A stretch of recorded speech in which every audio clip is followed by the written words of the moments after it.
Tahukah kalian Fujianti Utami Putri, selebgram terkenal yang merupakan Onti Galaskai, mengalami skoliosis?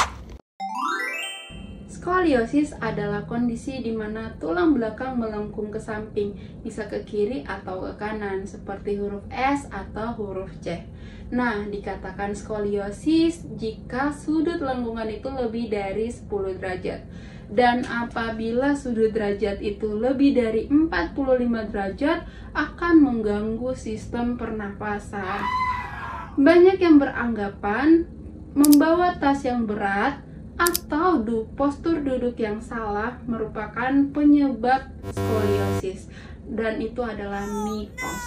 Nah, penyebab skoliosis adalah yang pertama, bawaan dari lahir.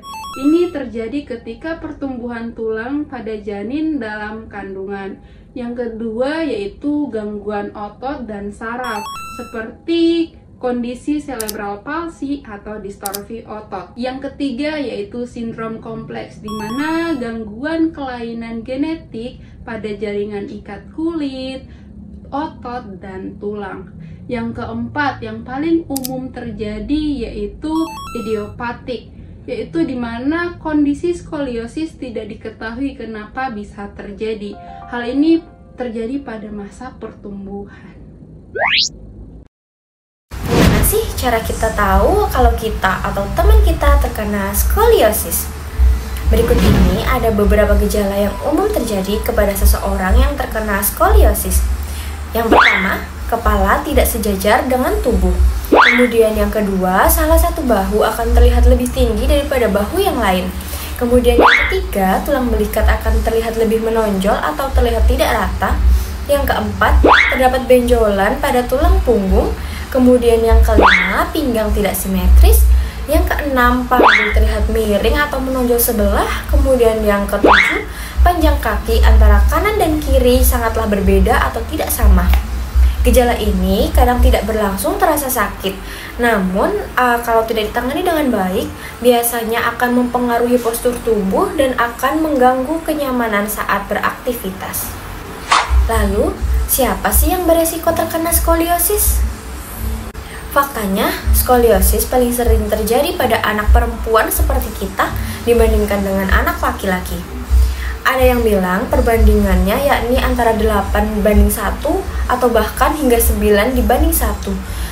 Biasanya skoliosis ini mulai muncul saat kita mengalami masa pubertas, yakni pada usia 11 sampai 18 tahun.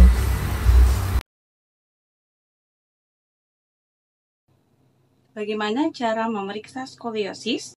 Jika kalian ataupun teman kalian memiliki gejala skoliosis, maka jangan ragu untuk segera memeriksakan ke dokter spesialis ortopedi.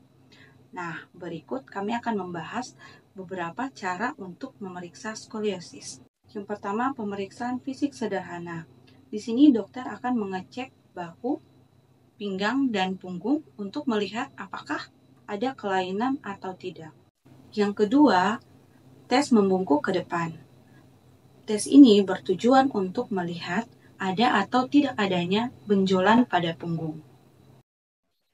Yang ketiga, pemeriksaan X-ray. Pemeriksaan ini untuk memastikan sudut lengkungan tulang belakang dan untuk memastikan seberapa parah sih skoliosisnya. Pemeriksaan ini biasa disebut dengan Cobb angle. Yang keempat, yaitu pemeriksaan neurologis. Pemeriksaan ini bertujuan untuk mengetahui ada atau tidak adanya gangguan saraf yang menyertai.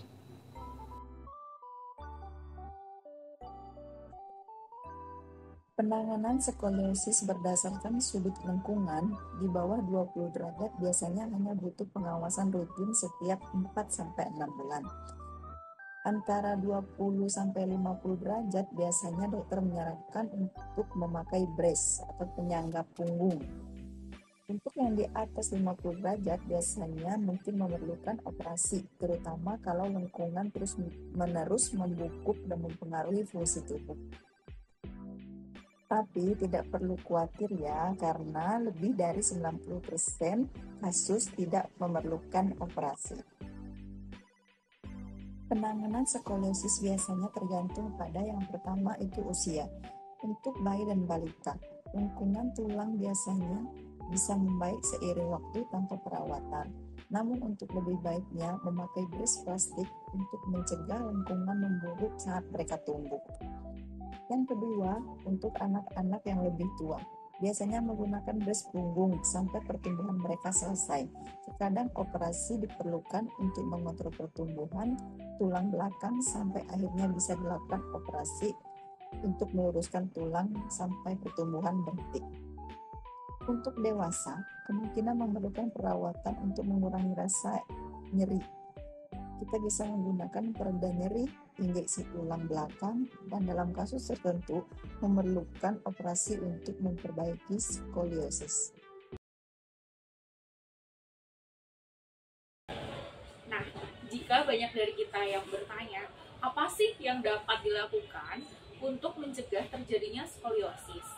Nah, skoliosis sendiri tidak dapat dicegah sejak dini, tetapi ada beberapa cara untuk mencegah skoliosis berkembang menjadi lebih parah. Antara lain, yang pertama, deteksi dini. Nah, ini benar-benar kunci penting dalam mencegah skoliosis memburuk. Sebaiknya, cek postur tubuh secara rutin, terutama di masa pertumbuhan aktif atau pubertas. Yang kedua, bagi yang harus memakai brace, dukungan moral atau emosional sangat penting agar mereka merasa percaya diri. Ingatkan bahwa brace bukan sesuatu yang memalukan, melainkan alat bantu kesehatan. Ketiga, saran tambahan yaitu apotek Century atau apotek yang lainnya bisa berperan aktif dengan menyediakan informasi tentang skoliosis dan pentingnya pemeriksaan dini. Yang keempat, pentingnya konsultasi spesialis. Setelah didiagnosis skoliosis, segera konsultasikan dengan spesialis skoliosis atau ortopedi. Jangan hanya mengandalkan informasi online atau orang-orang sekitar, karena setiap kasus skoliosis akan berbeda setiap orang. Yang kelima, penanganan untuk berbagai usia. Perawatan skoliosis tidak seragam dan bergantung kepada kondisi masing-masing pasien. Yang keenam, mitos seputar penyebab skoliosis. Menegaskan lagi bahwa skoliosis bukan disebabkan oleh kebiasaan buruk seperti membawa tas berat dan postur tubuh yang salah. Penting untuk menghindari stigma dan miskomunikasi di masyarakat. Yang ketujuh, aktivitas dan olahraga. Dorong pasien skoliosis untuk tetap aktif berolahraga sesuai anjuran dokter. Aktivitas fisik yang tepat justru dapat memperkuat otot punggung dan menjaga kesehatan tulang. Nah, sekian video penjelasan skoliosis dari kami. Jangan lupa kunjungi Apotek Century ya. Terima kasih.